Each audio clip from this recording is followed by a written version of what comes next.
मित्रांनो, तुम्हाला माहिती आहे का, कोकणात गौराईला चिकन मटणाचा नैवेद्य दाखवतात। ऐकायला थोडं वेगळं वाटतंय ना, पण या नैवेद्यामध्ये कोंबडी वडे, मटण, चिकन, मासे, खेकडे व इतर सर्व दिलं जातं।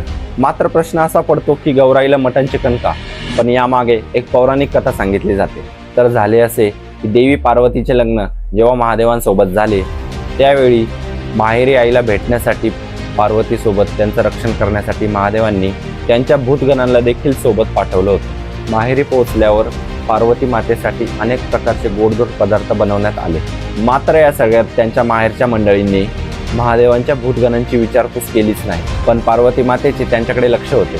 त्या भूतगणांना स्मशानात राहायची तसेच मांसाहार खायची सवय होती। त्यामुळे त्यांची अडचण पार्वती मातेच्या लक्षात आली आणि त्यावेळी त्यांनी त्या भूतगणांसाठी मांसाहाराची व्यवस्था करण्यासाठी सांगितली। मांसाहार वर्ज्य असताना देखील पार्वती मातेने त्या भूतगणांसाठी व्यवस्था केली।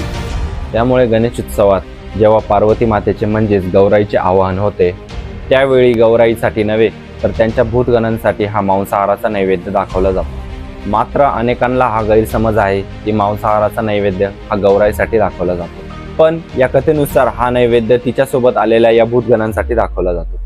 तर मित्रांनो, तुमच्याकडे गौराईला कोणता नैवेद्य दाखवतात कमेंट करून नक्की सांगा। धन्यवाद। जय श्रीराम।